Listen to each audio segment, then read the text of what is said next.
এতদিন সকলেই জেনে এসেছি ধান থেকে হয় চাল, তবে এ ধারণা ভুল হতে চলেছে। কারণ এবার ধান থেকে নয়, বাঁশের ফুলের বীজ থেকে তৈরি হচ্ছে চাল। তা দিয়ে রান্না হচ্ছে ভাত, পায়েস। আবার সেই চালের আটা তৈরি করে বানানো হচ্ছে রুটি। অনেক পুরনো এ বিষয়টি নতুন করে সামনে এসেছে দিনাজপুরের ফুলবাড়ী উপজেলার এলুয়াড়ি ইউনিয়নের লালদিঘি গ্রামে।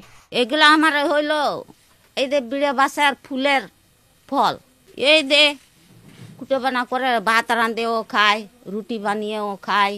গ্রামের ক্ষুদ্র নৃগোষ্ঠী বাসিন্দারা পুরনো ঐতিহ্য অনুযায়ী সেই বীজ সংগ্রহ করে বিভিন্ন প্রক্রিয়ায় চালের মতো এক ধরনের দানা বের করছেন। সেসব দানা দিয়ে রান্না হচ্ছে ভাত, তৈরি হচ্ছে পায়েস, আটা, ছাতুসহ বিভিন্ন মুখরোচক খাবার। স্থানীয়রা জানান, বেড়াবাঁশের মারা যাবার যখন সময় হয় তখন ফুল আসে। 12 থেকে 40 বছরের মধ্যে একবার ফুল আসে। তারা এসব বাঁশের ফুলের দানা দিয়ে নিয়মিত খাবার ছাড়াও বিয়ে পার্বণ সহ বিভিন্ন আয়োজনে ব্যবহার করে আসছেন। আটা করি, পায়েস করি, ভাত আনতে খাই এলে চাউল দিয়ে। বাপ দানা আবল থাকে এলে করি, তো করে তোরে এখন এলে চাউলে এখন আত্মীয় স্বজনক দিই, আরাও খাই। আগে থাকি আমরা খাই, যখন হাতে হয়।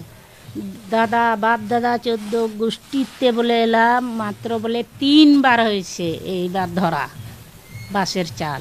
আমন ধান ইরি ধানের যে চালটা আসে তার চেয়ে একটু কম আসে চাউল ওজনে। তো 1.5 মণ ধানে 1 মণ চাউলে আলো ধানে ইরি ধানের, আর বাঁশের ধানের কিন্তু ওই 1 মণ নয় বা বোধ হয় 7-8 কেজি চাউল আসে। এর আগেও বাঁশের ফুল থেকে চাল তৈরি করে আদিবাসীরা ব্যবহার করেছে। আবার নতুন করে ফুল আসায় তারা এটি ফের ব্যবহার করছেন। বেড়াবাঁশ থেকে যেটা চাল বা ফুল থেকে যেটা হচ্ছে সেটা মনে করেন যে এর আগেও হয় আর কি, আমি শুনছি। তো এটা নালি গ্রামে হয়তো আদিবাসী পাড়ার আর হয়তো এর আগেও বের করছে, এখনও হয়তো বের করতেছে। এর আগেও আমি শুনছি পাকাবানও বের করে, এটা শুনছি আর কি। এসব বাঁশ গাছে প্রায় 40 বছর পর ফুল এসেছে এবছর। সেসব ফুলে ধানের মতো বীজ থাকে। এগুলো চাল নয়, বাঁশের ফুলের দানা। এগুলোর ওষুধি গুণ রয়েছে। আমরা এটা বই পুস্তকে বা বিভিন্ন ঘাটাঘাটি করে আমরা দেখেছি যে আসলে এটার একটু মেডিসিনাল বা ওষুধি গুণাগুণ রয়েছে। তবে সব ধরনের প্রজাতির বাঁশের ক্ষেত্রে এটা নেই, এটা কিছু স্পেসিফিক প্রজাতির ক্ষেত্রে রয়েছে। তো আমরা এই বিষয়টা নিয়ে আমাদের যে ধান গবেষণা প্রতিষ্ঠান আছে তার প্রধান বৈজ্ঞানিক কর্মকর্তা ওনার সাথে কথা বলেছি। তো উনি বলেছেন যে ঠিক আছে, আমরা এটা দেখব এবং ওনারা সরেজমিনে এসে দেখবেন। দেখার পরবর্তীতে এই বিষয় নিয়ে তারা গবেষণা করে বা তারা হয়তো একটা ফলাফল আমাদেরকে দিলে তখন আমরা সেই বিষয় নিয়ে আমরা ব্যাপক এটার সম্প্রসারণ বা এটার চাষাবাদ সম্পর্কে আমরা উৎসাহ প্রদান করতে পারবো।